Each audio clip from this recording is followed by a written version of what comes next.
to the for loop. And there's a couple of things we need to do to finish up this series of object-oriented programming, the basics. And I've got the notes from our previous tutorials here, and I'd really like to wrap things up here in the next couple of tutorials. So, the first thing, if I remember correctly, we left off with the constructor class. Now, the constructor is arguably one of the most important parts of the class because this is what really describes our class.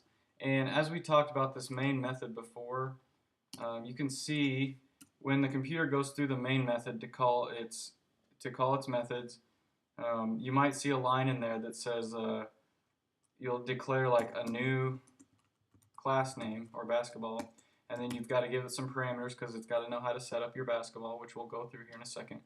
But anyways, whenever you declare this new class or new basketball, it immediately goes to this constructor class. Now, you might see it as public sub new, and then you've got your constructor inside of that, all the code that goes on inside of it. You might also see it as just, let's see, it might be declared as like just public, and then sometimes you'll just see like the class name, and that'll be your cue for, oh, this is my constructor. But for our simple purposes, I'm just going to put constructor right here so that we can remember exactly what it is. Okay, so some important points to a constructor is you have to set up the new instance of your class object.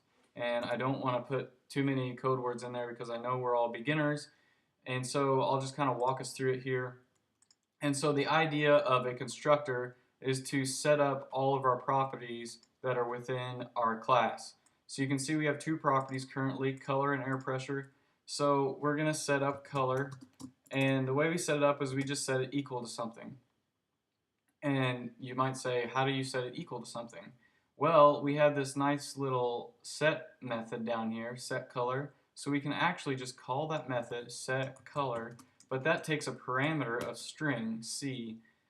So what we're going to do is the constructor is going to take a parameter of string c, and it can be str or c or whatever you want to call it. You can call it color. For simplicity, I'll just call it color, and we'll pass it right down in here to our set method. Bam, just like that, we set our property color. Now one more, let's set our air pressure,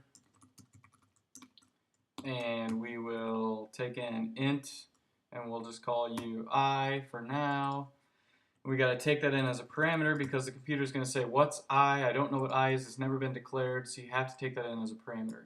Now, going back to our main method, when you call this constructor, this is going to fail because it's going to say, look, your constructor needs two parameters, color and I, and you don't have either of those, so we've got to set them.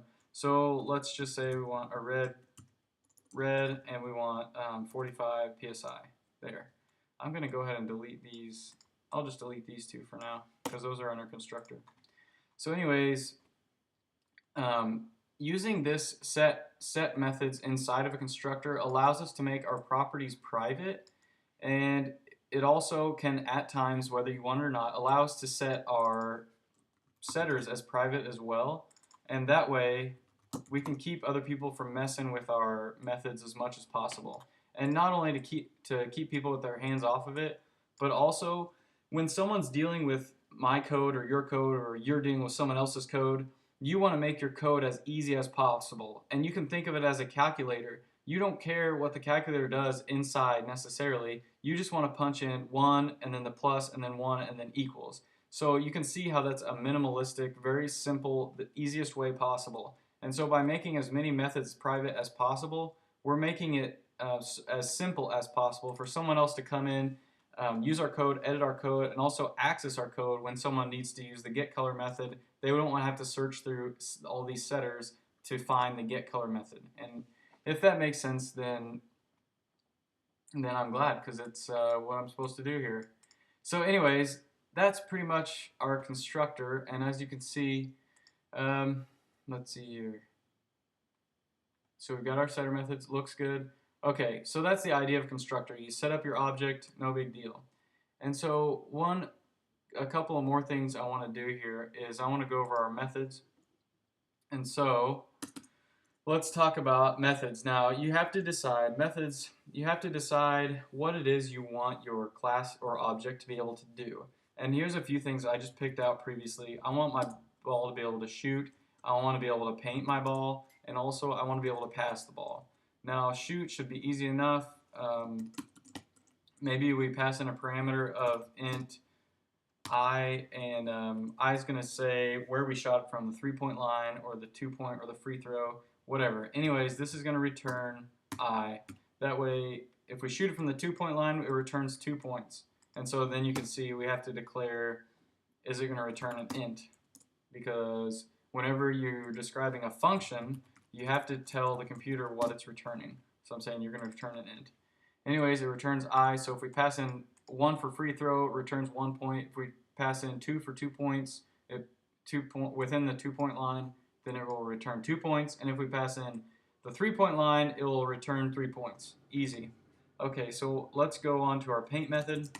And all I'm going to do here is call set color. And so paint's going to take in a parameter of string color. And we're going to set our color to whatever that string is. So there we go, we set our new color to orange or whatever you want to call it.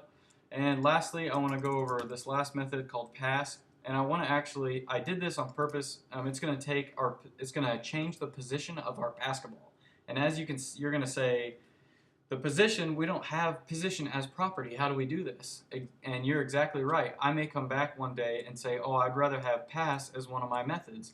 No big deal. I go back into my code, I make a couple more properties, and I'm going to say int x for x position, and we can just call it x pause, and then int for y pause as well. And then we can, of course, set up our setter getters, and we can do set x and set y. And I'm not going to go through those because I think it makes sense. You just pass in an integer, and that's what it sets the x value to, and then you'll call it in your constructor method.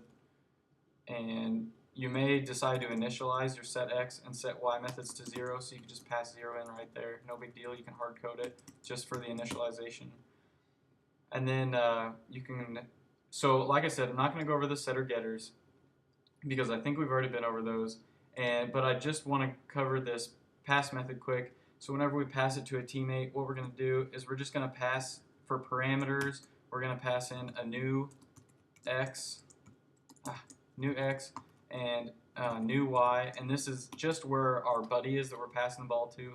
And all we're going to do is we're going to set x to the new x,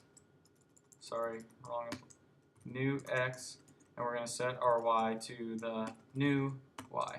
Alright, no big deal, and that's how you can see we can implement new methods later on, and we can reuse this method also. Okay. What I'm going to do now is, we're about 8 minutes into it, and I have one more really important thing that we need to cover for object-oriented programming, and this is actually going to be a lot more in-depth, but I'm going to cut this off, and I'll just make another tutorial quick, and we'll cover that because it's pretty important, and I think it might take me longer than I would imagine. So thanks for tuning into this tutorial, and for joining the for loop. Don't forget to subscribe, and once again, thanks for tuning in, guys.